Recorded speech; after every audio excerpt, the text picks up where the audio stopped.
Hi, I'm Dennis Rodkin. I write the Deal Estate column for Chicago Magazine, and this is DEQs, where I answer readers' real estate questions.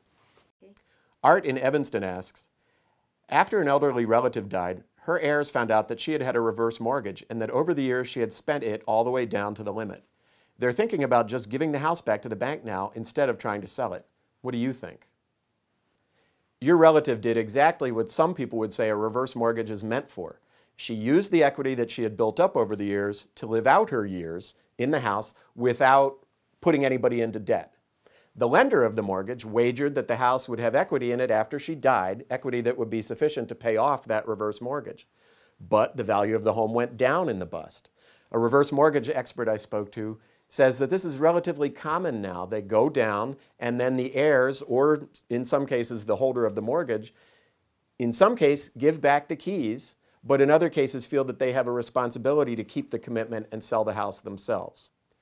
I can't give you legal advice on whether to abandon a mortgage, but you should consider these things when looking into doing that.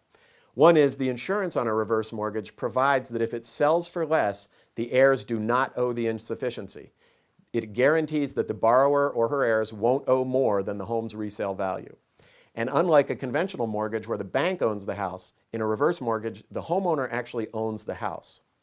Your relative accrued interest and fees that were supposed to be taken out of the remaining equity when she sold the house or died. Since she spent so much of the equity, that may mean she accrued a lot of interest and fees. The good news is it's a non-recourse loan, which means her heirs are not liable if she went over.